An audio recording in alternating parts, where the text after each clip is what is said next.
Hola, mi nombre es Mayra Calderón y esto es La Voz del 21.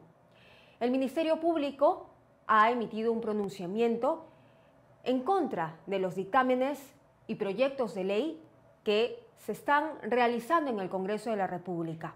Se acordarán ustedes que el primero en aprobarse fue la Ley de Colaboración Eficaz, donde varios casos, como los cuellos blancos, se podrían haber afectado en el futuro, incluso los propios casos de Odebrecht.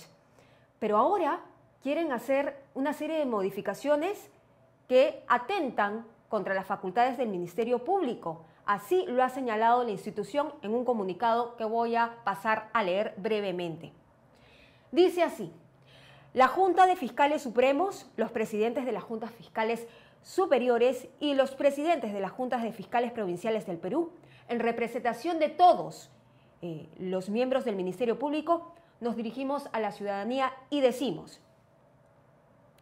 rechazar los referidos predictámenes y proyectos de ley emitidos por el Congreso de la República por cuanto quebrantan la autonomía de independencia institucional que le corresponden al Ministerio Público, al pretender recortar sus funciones y atribuciones que le han sido asignadas por mandato constitucional. Esto por el proyecto de ley de fecha de 4 de junio del 2024, denominado la Ley de Reforma Constitucional, que declara en reorganización a la Junta Nacional de Justicia y al Ministerio Público. También se refieren al predictamen de proyectos de ley y otros acumulados por el texto sustitutorio que crea la Escuela Nacional de la Magistratura.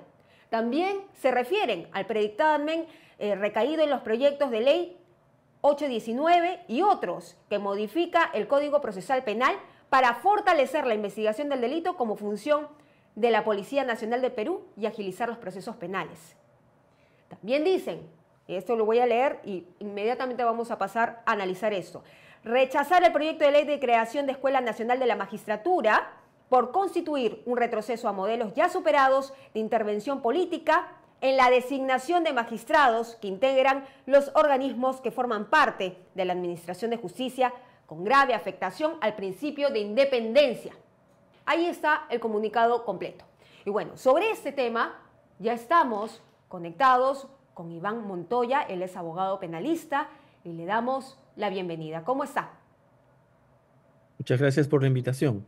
¿Cómo está usted? ¿Qué opina usted sobre este comunicado que hace el Ministerio Público, enfático y contundente, al parecer? Creo que era un pronunciamiento que correspondía, eh, y además inevitable. Creo que respecto de proyectos de ley, como ha mencionado usted, cuyo contenido intentan invadir de manera absoluta a toda la cabeza del Ministerio Público y a toda la configuración de la Junta Nacional de Justicia, ambos instituciones autónomas del sistema de justicia, de tal manera que se afecta radicalmente en su núcleo la autonomía de estas instituciones configurada por la propia Constitución. Digamos que es un atentado al núcleo de lo que la Constitución ha establecido como parte de estos 8 o 9 órganos constitucionales autónomos que son parte de ese equilibrio de poderes. El Ministerio Público hace defensa de sus prerrogativas fundamentales establecidas en la Constitución, que de un plumazo en un proyecto de ley pretenden socavarla con la remoción de todos los fiscales supremos, ¿no? Más allá, repito, de que podamos tener observaciones, cuestionamientos al funcionamiento del Ministerio Público y de las instancias del sistema judicial, estas no son las formas de corregir esos errores, porque son peor que la enfermedad, ¿no? Y en la cola de estas observaciones que estamos analizando el día de hoy está, por ejemplo, la advertencia que emite la Fiscalía sobre la ley de prescripción de delitos de lesa humanidad, que ya ha sentado posición y ha dicho que es inviable.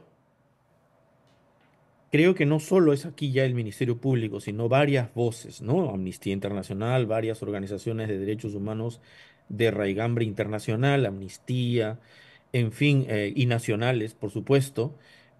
También desde la academia se ha establecido una crítica profunda a una suerte de desprecio por el derecho internacional de los derechos humanos, por el derecho penal internacional, por las resoluciones de la Corte Interamericana de Derechos Humanos, por la propia jurisprudencia del Tribunal Constitucional, que es clarísimo sobre estos temas, hay un profundo desprecio del Congreso respecto de lo establecido ya en esta normativa internacional y en la jurisprudencia constitucional peruana. Entonces, es de una abierta inconstitucionalidad que es, me parece, lo único que queda, como ya lo he dicho en otra ocasión, es que el sistema de justicia, es decir, los jueces y también los fiscales, ¿por qué no?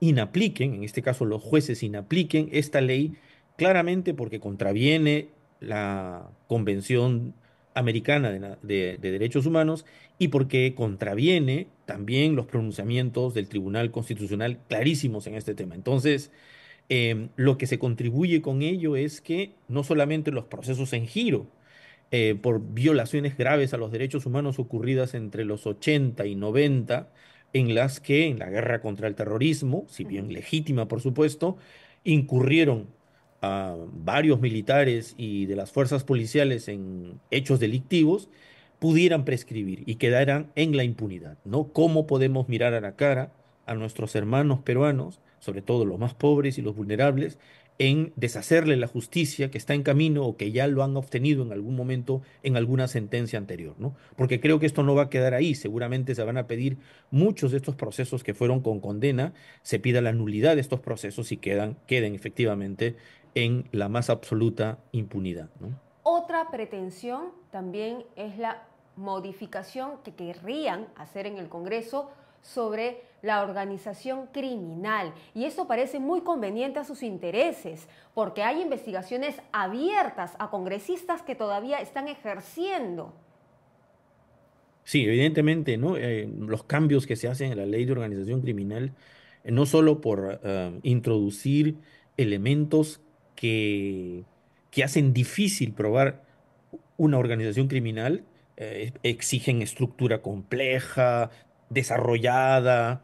Por lo tanto, yo siempre me he preguntado, ¿no? Organizaciones que tienen formación de 1 o 2 años probablemente no sean de estructura compleja y salgan de esa calificación. Y como usted dice, lo más grave, una de las reformas dice que los delitos, para poder llamar organización criminal, tiene que dedicarse a delitos que tengan penas 6 o mayor de 6 años. Pues bien, en el Código Penal existen delitos como el tráfico de influencias, el cohecho activo, incluso el cohecho pasivo impropio, que pueden llegar a tener ese tipo de penas máximas hasta 6 años. Por lo tanto, son susceptibles a que no se califique criminalidad organizada. Y varias de esas imputaciones, tráfico de influencias sobre todo, son parte de esas imputaciones que muchos congresistas se les está investigando a nivel de la Fiscalía de la Nación. Y muchos de esos casos tienen que ver con el caso anterior de los cuellos blancos. Fíjese usted, muchas calificaciones como criminalidad organizada se tendrían que caer y deshacer por la entrada en vigencia de una norma como esta. Y la más grave reforma que piden que evidentemente cuando haya que establecer algún nivel de allanamiento, tenga que estar el abogado y el imputado presente en el domicilio, ¿no? Por lo tanto, si por estrategia el que es objeto de allanamiento decide que su abogado, no venga, frustra completamente la diligencia y la trascendencia que tiene del factor sorpresa Ujú. precisamente de las diligencias de allanamiento. Si hemos considerado que pueden haber excesos en algunos allanamientos, en la de aceptación y autorización, pues está el órgano judicial para controlar los pedidos que haga el Ministerio Público, pero no una ley que obstaculice por completo estas diligencias que son fundamentales para combatir el crimen organizado, ¿no?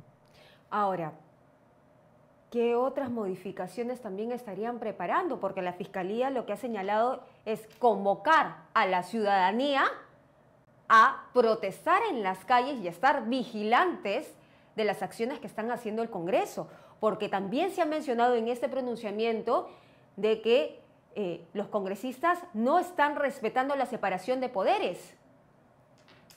Sí, veo efectivamente lo que usted dice, no me había percatado mucho esto de convocar a la ciudadanía y a todas las instituciones democráticas a sumarse a la defensa de la democracia y el Estado de Derecho, que se pretende socavar, y en fin, creo que n- n- los únicos órganos, a ver si la ciudadanía puede reflexionar un poco sobre esto, los únicos órganos que parece, con sus defectos, sus críticas, que parecen contener el avasallamiento del Congreso de la República, son sectores del Ministerio Público y sectores todavía autónomos del Poder Judicial. Pues si eso se destruye, no quedará nada en términos de democracia, en términos de lo que caracteriza esencialmente una democracia. Yo sé que en la población hay una desconfianza por la democracia, que no le ha resuelto suficientemente sus problemas. Pero hay alguien que ha dicho que después de la democracia puede ser una de las imperfectas formas de gobierno, pero las demás son peores.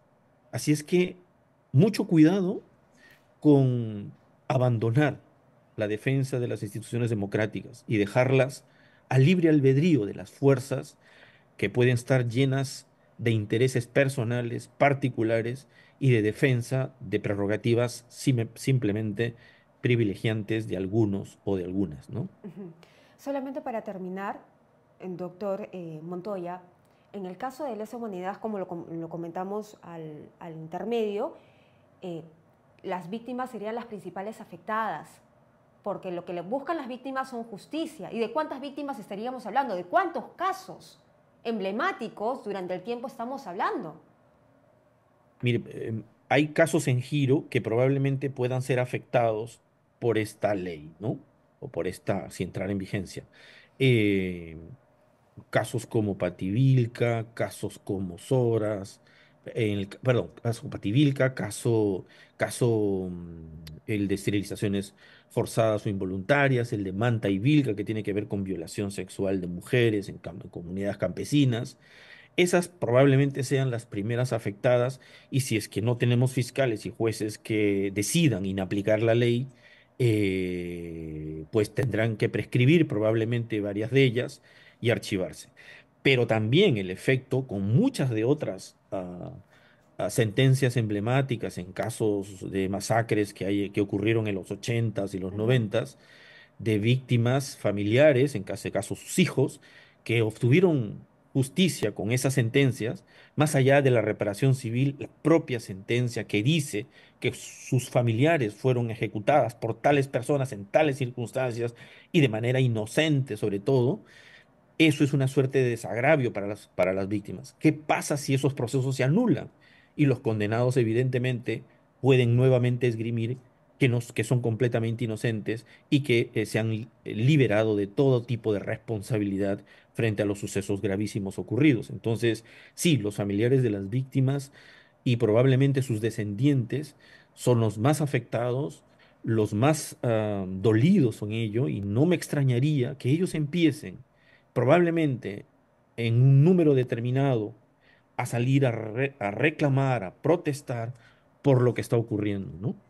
Muy bien, muchísimas gracias, doctor Montoya, por acceder a estar con nosotros analizando este tema tan preocupante para todos los peruanos, porque tiene que ser una preocupación genuina de todos. Se están vulnerando instituciones. Muchas gracias, doctor Montoya. A usted, muchísimas gracias. Bien, era entonces el abogado penalista Iván Montoya que estaba con nosotros analizando este tema que de verdad llama la atención y por qué no deberíamos estar vigilantes de las acciones que se tomen a futuro. Eso es todo, regresamos más adelante.